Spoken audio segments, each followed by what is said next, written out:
Hello and welcome to the Joe Ligato Show. I'm your host, Dr. Joe Ligato, and today we're going to be reviewing an article from Business Insider on how much money Russia is spending on the special military operation or war or counterterrorism operation, whatever you want to call it, in Ukraine. So let's just dive right in and see how much money is Russia spending. So Russia's invasion of Ukraine has cost Moscow a small amount by historical standards per The Economist. So typically, an economy has to go onto a war footing in order to handle the increased industrial needs of a war. So let's see, what is Russia spending? Russia's spending remains opaque, meaning it's not transparent, but its war budget is about 3% of GDP.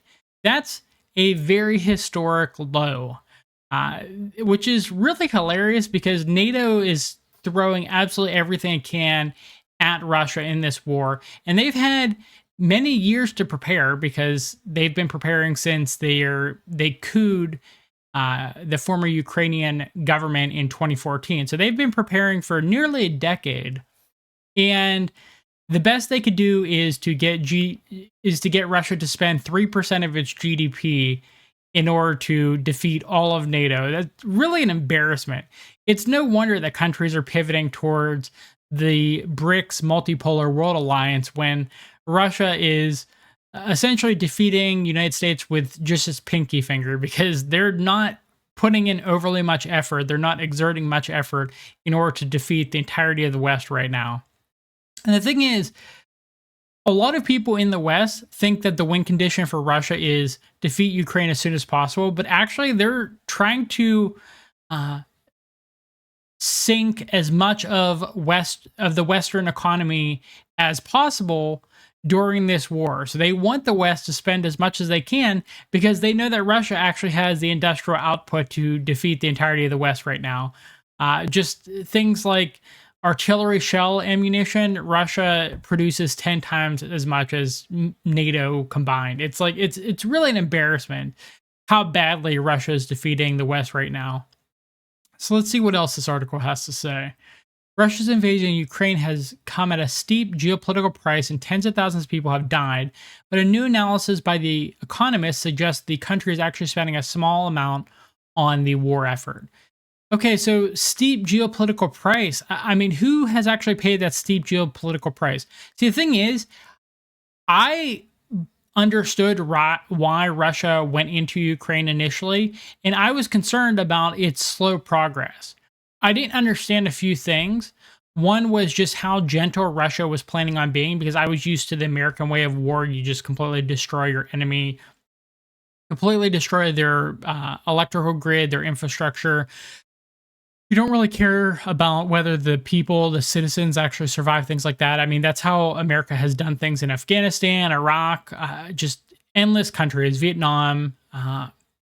And so I was expecting the same from Russia, but Russia views Ukrainians as their brother people. And so they handled the war in a radically different way. And they for some reason, they still trusted the West when they gave their word about the agreement, which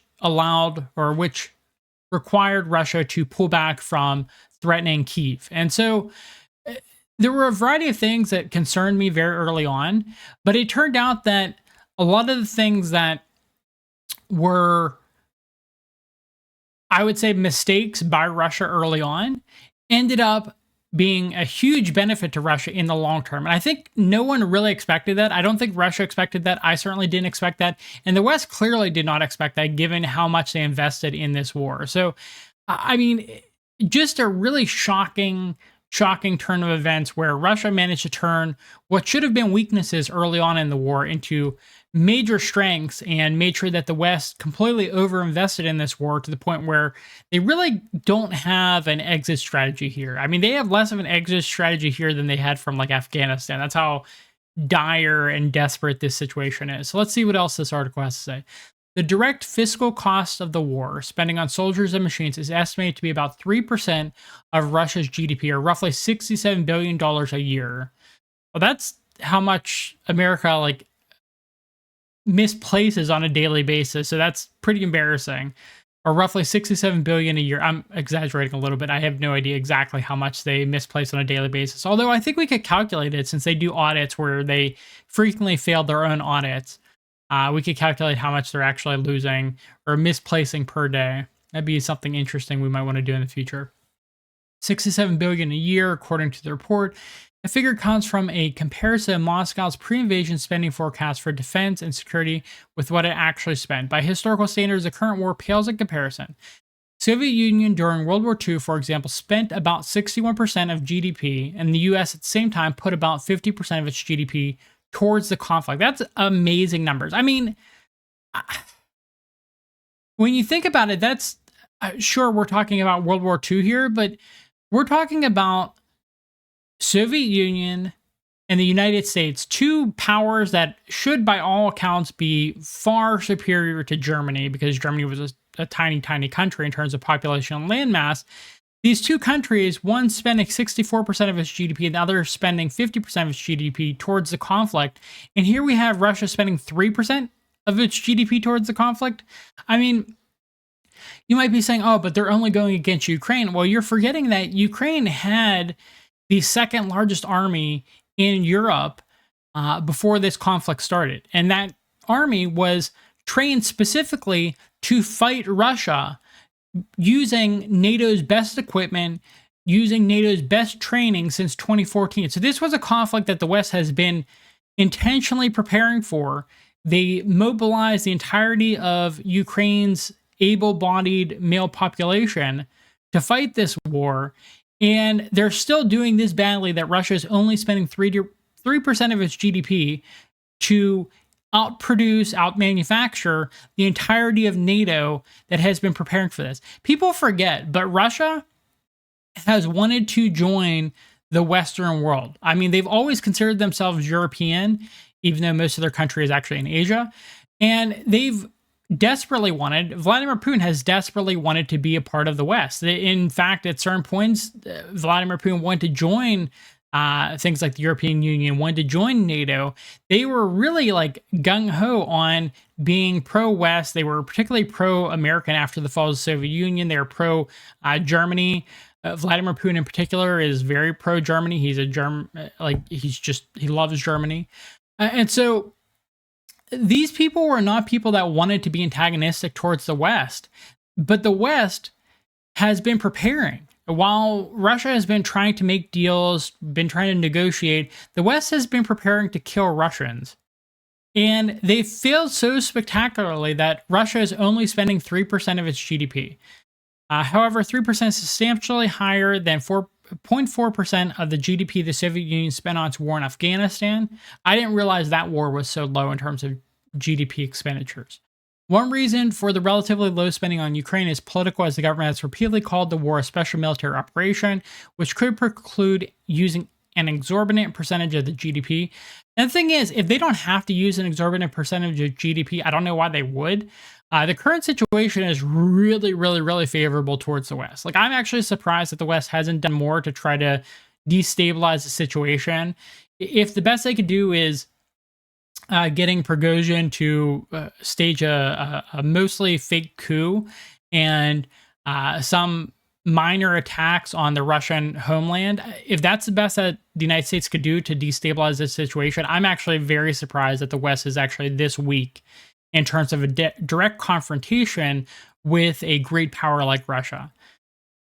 Okay, what else do we have here?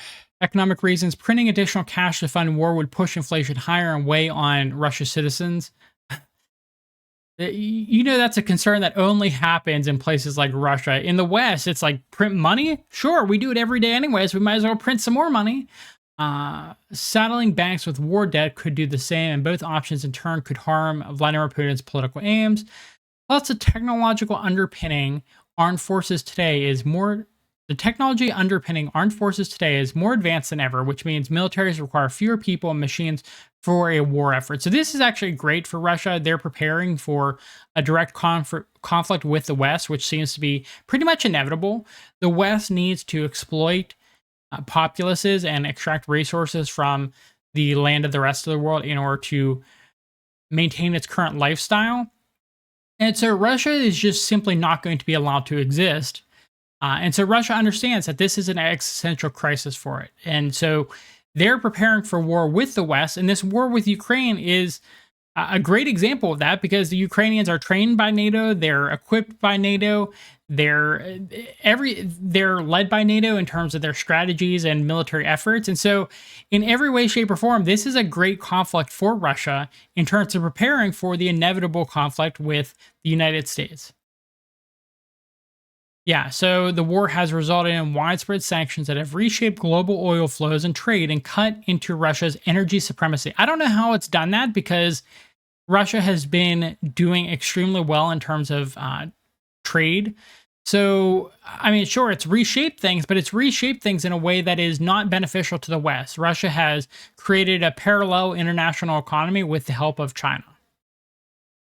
Western nations have bartered or boycotted Russian commodities, which has pushed Moscow to seek alternative destinations for its oil and other goods. And they've been preparing for this, building other oil pipelines out in Siberia, out in the east of their country to trade oil with places like China, like India, et cetera, et cetera.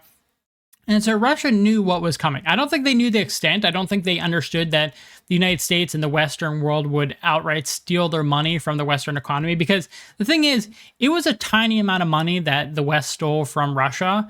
And it was mostly done out of spite because the thing is, stealing that money provides such a degree of insecurity in the Western financial system, the Western economic system, that it did more to punish the West than it did to punish Russia by stealing that money. And so, yeah, it looks like, I mean, just reading this article and reading how little Russia is spending and just kind of the background characteristics there, that it looks like Russia's winning just completely across the board here. So you love to see it when evil is losing. So anyways, that is the video for today. If you like the video, please actually give it a thumbs up. And if you want to hear more content from me, we're a constantly growing channel.